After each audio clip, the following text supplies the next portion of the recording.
All right, YouTube, I haven't been making morning videos for some time. I need more coffee and caffeine in general to kick in usually before I'm excited enough to make a video, but this is a rare exception. Bernie Sanders, it appears, has finally taken up Donald Trump's invite to debate him, and he's going to do so before the California primary. Now, let's analyze this from Trump's sort of tactician mindset here and see why he would want to debate Sanders. It's clearly because he can't lose. This is going to take the wind out of the sails of Hillary Clinton by can you imagine how much coverage, how much airtime, how much attention a Trump-Sanders debate is going to get? Everyone's been wanting this the entire election. The wet dream of everybody who is interested at all in politics was seeing a very angry geriatric socialist and a very angry businessman mogul nativist go at it head to head in a debate. When you think about Trump debating Clinton, you expect Clinton to be more low-key, sort of Obama-esque, sort of talk down to people. Sanders doesn't do that. Sanders is a firebrand when it comes to speaking. He is better at speaking than Clinton, quite frankly. To have these two go at it is going to be absolutely hilarious. So, tentatively speaking, they've now have agreed to hold a debate before the California primary, which is only on June 7th, so think about it, it's 2 weeks away. At some point in the next 2 weeks, we're going to get to see the ultimate showdown of the ages when it comes to debates. But Trump can't lose. Why can't Trump lose? If Trump decimates Sanders, he looks strong. Well, that's fine. If Sanders decimates Trump, it just adds more credence to the fact that he's a stronger candidate than Hillary to run against Trump. His numbers go up. He faces off against her in a slew of states on June 7th. What ends up happening is there will probably be a contested Democratic convention, which is what Trump wants. He'd probably rather stand up that Trump might actually sabotage himself a little bit at the debate just to embolden the Sanders fans, to get them fired up enough to really get out and vote right at the last minute, because it screws Hillary up. If they come into the convention about even, or Sanders is 100 delegates behind, of course he's going to contest it. He'll say, well, I took up Trump's offer to debate. Hillary was a coward. She didn't do that. And that's the other part. Regardless of what happens at the debate, Hillary has been invited several times now to debate Trump. She declined. There's a standing offer for Fox to broker a debate. Now, I know, Fox, not necessarily the most pro-Clinton network in the world, but also not necessarily the most pro-Trump, and she's still declining that. She could get that free airtime, and meanwhile, Sanders is putting himself out there. To his credit, he's putting himself out there to debate someone that he knows typically fires up an audience even more than he does. Whereas Clinton is playing the recluse, playing the hermit, and refusing to do so, probably because she's afraid that she'll lose and that her numbers will decline before these primaries. Specifically, that would, in her mind, I guess, give Sanders more support, leading to a contested convention.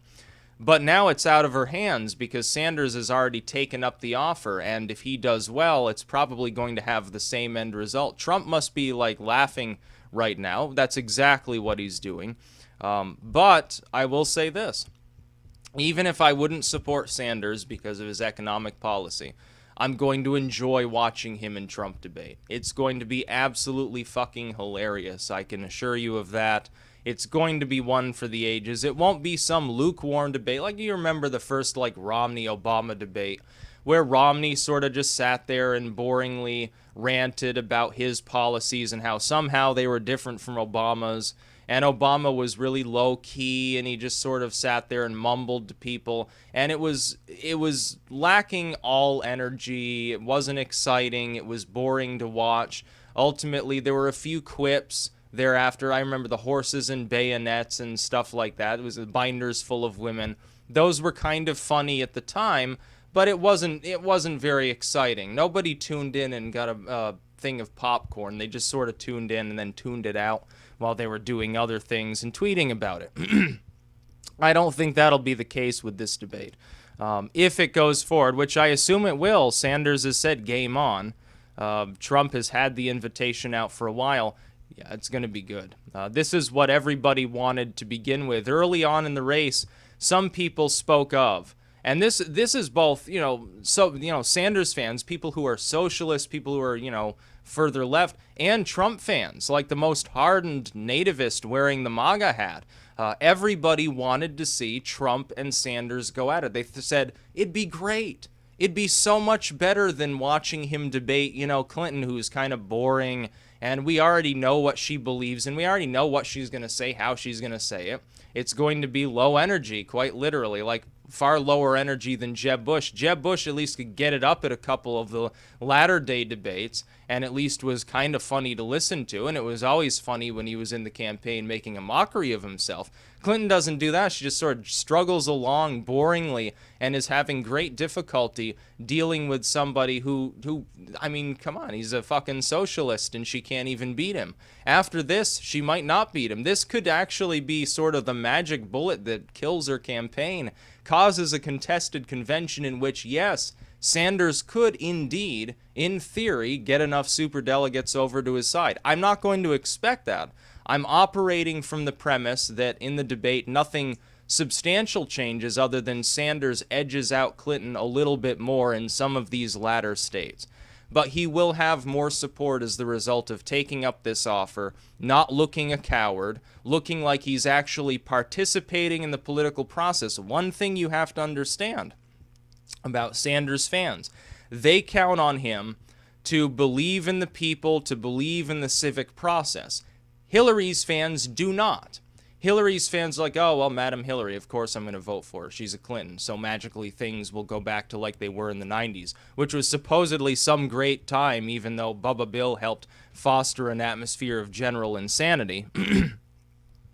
But Sanders fans are going to appreciate the fact that he has actually stepped up to debate Trump, almost swinging to what you would imagine to be a general election mindset. I mean, he's close enough in the delegate count so he can make a case going forward. However remote the chances of overcoming like Debbie Wasserman Schultz are, he can make the case going forward, yes, I am a viable contender for the nomination of the Democratic Party. Trump is already the nominee. We could see a Trump-Sanders matchup. There's a remote chance. It's less than 10%, I will tell you that. I think at the end of the day, the DNC will still screw him. Hillary will try and, I believe, fail to woo over most of those Sanders supporters. And Trump has played softball with Sanders, not the sort of being liberal Page and Salon, all these other groups. Right now, as we speak, are spreading this sort of weird conspiracy theory that every time you see a Sanders fan criticizing Hillary or a Hillary fan criticizing Sanders, that it's a troll, that it's actually a Trump supporter. Some of them are. Most of them are not. Most of them are organically raised Bernie Sanders and Hillary Clinton supporters that hate the other candidate because the Hillary Clinton fans think Sanders can't win it. He's a socialist. He's too far out there. If he's nominated, we lose. So we have to attack him, not just support Hillary. Sanders fans feel that Hillary Clinton is bought out by banks and corporations and that if she wins the nomination, it doesn't even matter who you vote for because they see her as roughly equivalent to like Jeb Bush or Ted Cruz, which they're right on. That is, I've said that for some time. She is a corporate candidate. Oddly enough, they'd probably support Trump more readily because he's self-funded through the primaries, and he's still at least partially going to be self-funding through the general election. He's soliciting funds now. Which he never said he wouldn't do, but he has self-funded all the way through the primaries. That's a lot of money that he saved people who would otherwise be donating and trying to lean in on him. Now that he's basically subsumed the Republican Party, he can say, oh yeah, you can give me your money if you really want to. I don't have to listen to you because I've already been nominated. And that will be what he says to people. But I am going to so enjoy watching Sanders and Trump debate. It's going to be legendary. You haven't, at no time in my generation's lifetime have we gotten to see a debate that will be this contentious. We haven't gotten to see it. This isn't like the Lincoln era elections or Teddy Roosevelt versus Taft or something like that. This is the first time we're going to get to see two people who are actually good at speaking. Sanders is, admittedly, he is a good speaker, so is Trump. They're good at speaking. They are almost diametrically opposed on actual issues. at least in some cases, which is more than we can say for the past debates. Even you'd think, again, Romney versus Obama, 90% of the stuff they agreed upon. They had to fixate on a few boring issues nobody cared about that they actually disagreed on a little. McCain versus Obama, it was really, really low-key. John Kerry versus George W. George W. versus Al Gore. I mean, Christ, they're so boring. All four of those debates were snooze fests, and that's essentially, you go back much further, you're getting into the Clinton era.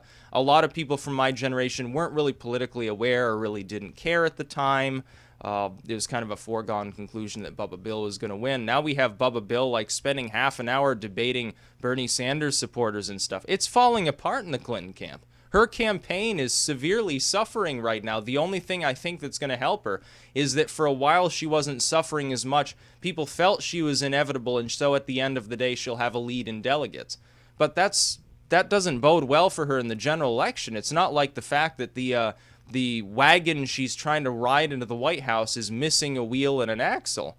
It doesn't mean it's gonna function any better in the general election just because you kind of got party unity. If people thought the Republicans couldn't unify, it's the Democrats that are going to suffer from that. Because especially after this debate, when it's held, which I expect it'll go forward and they'll hold the debate, if Sanders does well enough so that he starts rising right at the end, a few days before these last states vote in, that extra boost in support really could solidify his capability to contest it. Say, I'm only 100 delegates behind, or I'm only 50 delegates behind, so I don't know what you people are talking about. I've run a perfectly fine campaign, and supposedly I'm this really weak, retarded socialist candidate, and Hillary's, about even with me. This is the same problem she has in the polling against Trump, who supposedly, he's this massive xenophobic bigot who everybody hates, and widespread disapproval and the whole world hates him, and yet he's polling slightly ahead of Hillary Clinton.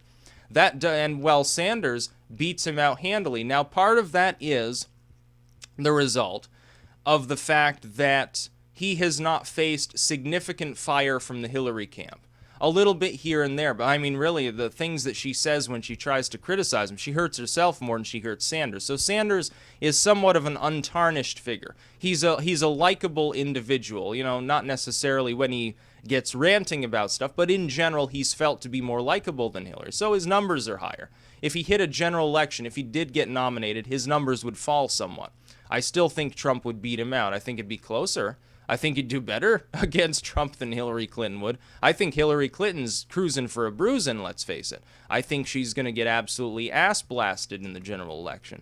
But I still figure that she will be the one that's actually facing off against Trump. That's going to alienate tens of millions of Democrats, business Democrats, younger Democrats, more independent-leaning Democrats. They're kind of partisan, but not always, and maybe they'd vote for somebody else.